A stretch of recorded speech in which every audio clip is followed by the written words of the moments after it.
কয়েকদিন দক্ষিণবঙ্গে কীরকম আবহাওয়া থাকে? আগামী ৫ দিন দক্ষিণবঙ্গের সমস্ত জেলাগুলিতে আবহাওয়া প্রধানত শুষ্ক থাকবে। বৃষ্টিপাতের কোনো সম্ভাবনা নেই।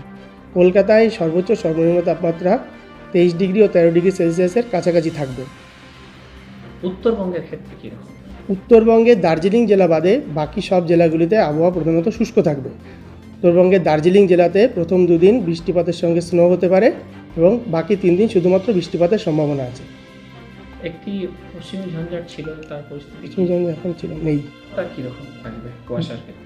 দক্ষিণবঙ্গের সমস্ত জেলাগুলিতে আগামী ২ দিন হালকা থেকে মাঝারি কুয়াশার সম্ভাবনা আছে। উত্তরবঙ্গের দার্জিলিং, জলপাইগুড়ি, কুচবিহার, মালদা এবং উত্তর ও দক্ষিণ দিনাজপুর জেলায় ঘন কুয়াশার সম্ভাবনা প্রথম ২ দিন। বাকি ২ দিন হালকা থেকে মাঝারি কুয়াশার সম্ভাবনা আছে। বাকি দিনগুলোতে কোনো সতর্কবার্তা নেই। আর দৃশ্যমানতা কী থাকবে? ঘন কুয়াশার ক্ষেত্রে দৃশ্যমানতা ৫০০ মিটারের নিচে থাকবে এবং হালকা থেকে মাঝারি কুয়াশার ক্ষেত্রে দৃশ্যমানতা ৫০০ থেকে ১০০০ মিটারের মধ্যে থাকবে। আপনার নাম? আমার নাম অভিরূপ শিকদার।